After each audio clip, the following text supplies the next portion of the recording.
मैं तुझे तेरे ही शतरंज में मार डालूंगा, मेरे पाँव के नीचे रौंद जैसे पड़ोगे रौंद दूंगा। लेकिन क्या जानता था कि पैर पकड़ के मुझे ही खा डालेगा। गजेंद्र धीरे धीरे पकड़ने लगा। तब यह अभिमानी गजेंद्र जो है ग्राह से मगरमच्छ से पकड़े जाने पर अपने पत्नियों से कहता, देवी लग रहा है किसी ने मुझे अपने भोजन का शिकार बना लिया है। कोई जल का हिंसक जीव जंतु ऐसा है जो मुझे अब छोड़ेगा नहीं, खा लेगा।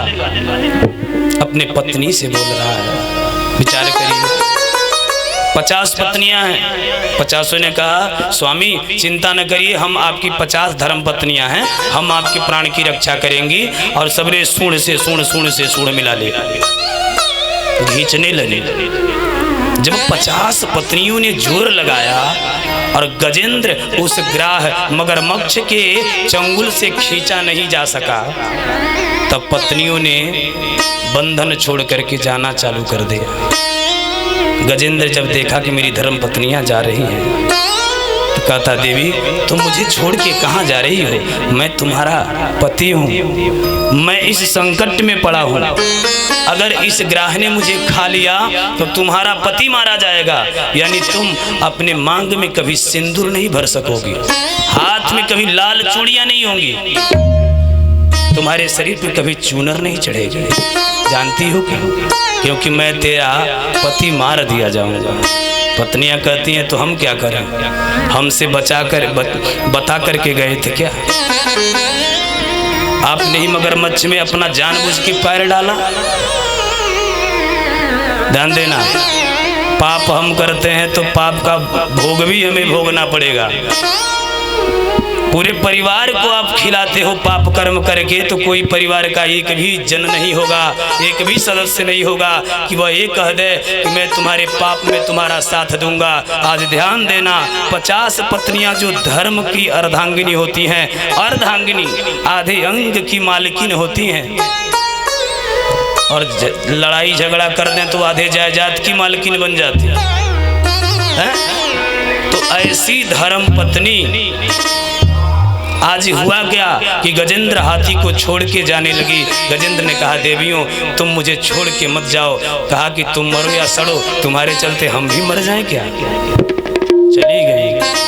बेटों से कहा, बेटों ने भी सूंड से सूंड मिलाया, खींचा। जब गजेंद्र नहीं खींचा गया तो बच्चे भी छोड़ के जाने लगे। बच्चों से कहा, बेटा मैं मर जाऊंगा, क्या तुम हमें छोड़ के चले जाओगे? उन गजेंद्र के बच्चों ने कहा, पिताजी आप बूढ़े हो ही चले हो, आपकी क्या हो सकता है, अब मर जाओ। बूढ़े होकर के इतने अभिमानी बन गए कि तुम उस ग्राह महाहिंसक जंतु के मुख में प्रवेश कर दिया। तुम मरते हो तो क्या हम भी मर जाएं? हम आपको बचाने वाले नहीं, हम आपके चलते अपना जान जोखिम में नहीं डाल सकते।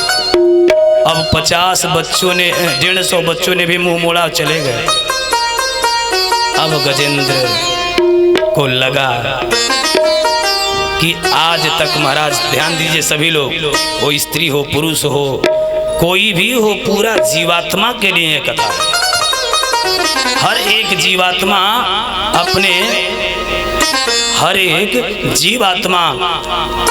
अपने प्रियजनों के लिए ही जीता है।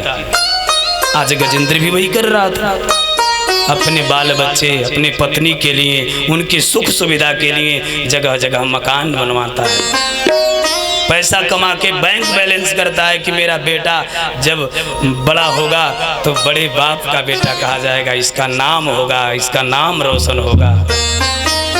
एक नहीं अनेकों सुख सुविधा करता है। लेकिन बताओ ना, क्या वह बच्चा इस धर्म संकट में जब जीवन और मौत का समय आया तो कोई भी साथ देने के लिए नहीं खड़ा हुआ?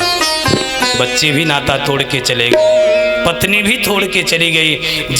जिन बच्चे और पत्नी के लिए जीवन भर हमने किसी का भी भान नहीं दिया, किसी की बात नहीं सुनी, कभी भगवान के लिए एक पल भी नहीं निकाला कि एक पल भगवान के लिए जब तक निकालूंगा तब तक कुछ पैसे कमाऊंगा, परिवार के भरण पालन पोषण के लिए पूरा जीवन व्यर्थ कर दिया। जब अंत समय आया तो पूरे जीवन को जो मैंने परिवार जनों के लिए निकाला छोड़ा था, वो परिवार जन के लोग मेरे लिए एक पल एक कदम चलने को तैयार नहीं है। आज गजेंद्र हाथी जो है बिलखने लगा, रोने लगा। कभी भगवान का भजन किया नहीं, कभी सत्संग में गया नहीं, कभी संतों का सेवा किया नहीं, कभी यज्ञ में पहुंच के लीला का दर्शन किया नहीं, कभी देववाणी का मनन किया नहीं, तो कल्याण कैसे हो? कभी भी नहीं किया था। पत्नी बाल बच्चे का ही माला फेर रहा था पूरा जीवन। तो उस समय भी वही आए इधर स्वर्ग में महाराज, जब ग्राह ने उस गजेंद्र के पूरे शरीर को निगल लिया, उसका मात्र सूंड बचा है। और सूंड जब बचा देखा गजेंद्र ने तो आस नहीं छोड़ा अभी तक।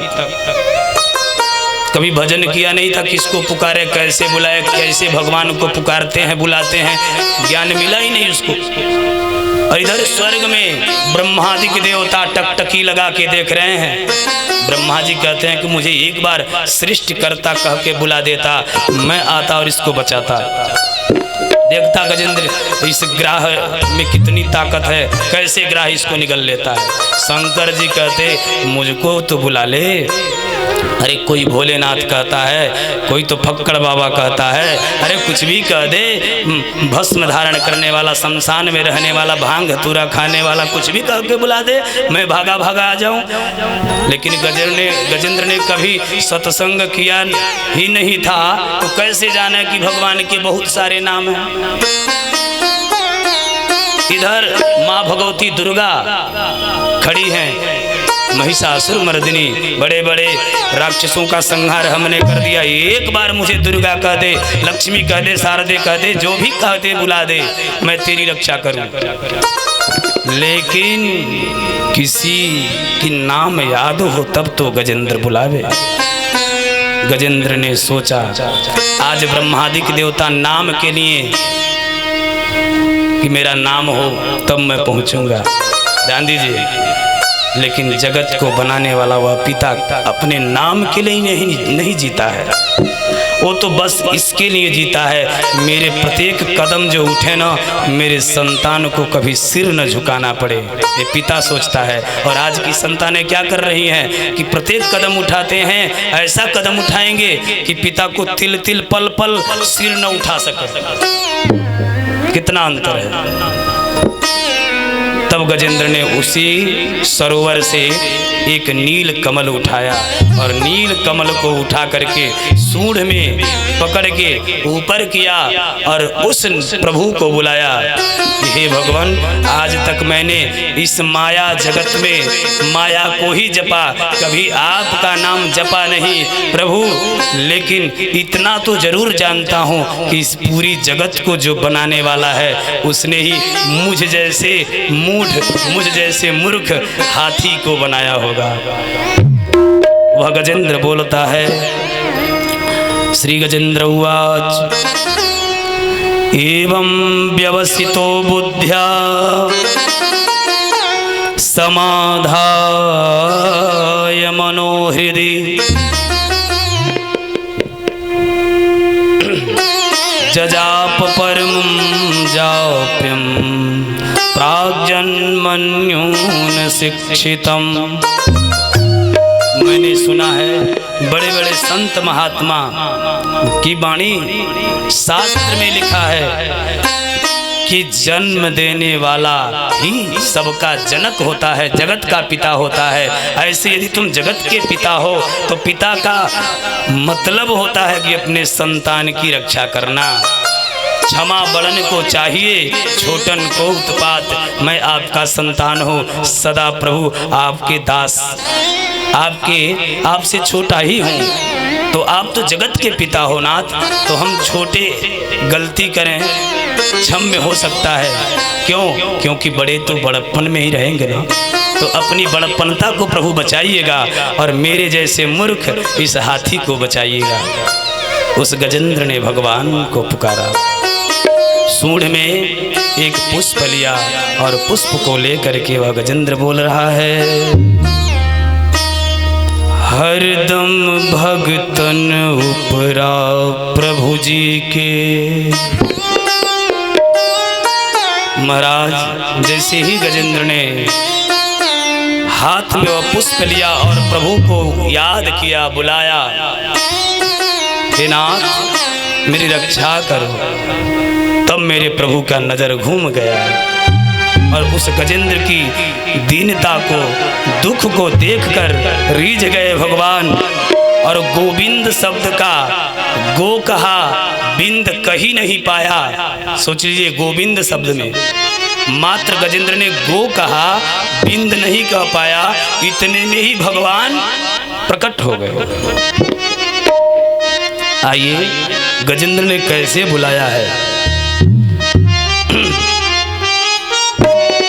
हरदम भगतन उपरा प्रभु जी के नजरिया घूमला, हरदम भगतन उपरा प्रभु जी के नजरिया घूमला, हरदम भगतन उपरा प्रभु जी के नजरिया घूमला, हरदम भगतन उपरा प्रभु जी के नजरिया घूमला, नजरिया घूमला, हो नजरिया घूमला, नजरिया घूमला, हो नजरिया घूमला,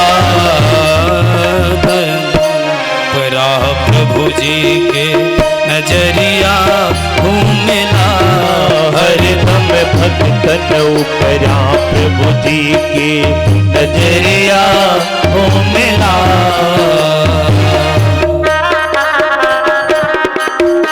मस्ती में झूम के भगवान की नजर हम सबके ऊपर हर समय है, इसका अनुभव करते हुए प्रेम से ताली की सेवा करते रहें।